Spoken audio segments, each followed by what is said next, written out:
Здравейте! Ние сме от Центъра за енергийна ефективност N-Effect.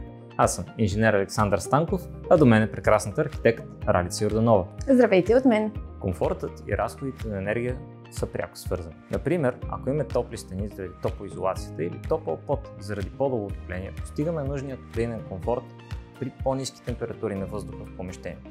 Съответно, по-ниски разходи на енергия.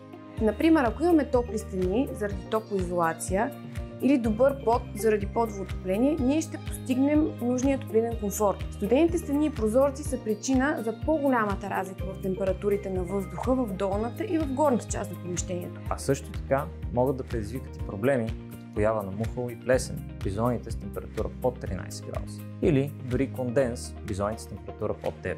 Подобряването на топлинния и светлинния комфорт, както и на качеството на въздуха, особено в комбинация, може да повиши продуктивността ни и да подобри здравословното ни състояние.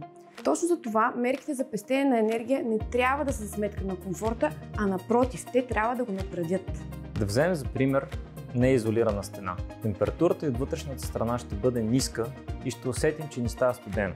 Всъщност усещането за студ ще е още по-голямо от това да стоим близо до обикновен прозорец. Ако обаче ние топло изолираме добре стената и сменим прозореца за висококачествен прозорец с строен стъклопакет, ние ще получим температура на повърхнините от вътрешната страна много близка до температурата на помещението. Така усещането за студ близо до тях ще намалее или дори ще изчезне. Качеството на въздуха в сградата също има голямо отношение към разходите на енергия.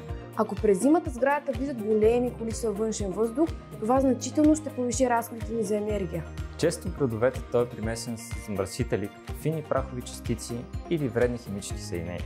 Изчисленията показват, че в много добре топлоизолирани сгради дори е възможно разходите за отопление се увеличат цели 2 пъти. Да държим прозорците изцяло затворени също не е вариант. Проучванията в повече от 60 апартамента в страната показват, че нивата на въглероден диоксид, особено през нощта, се покачва значително над нормите за чист въздух.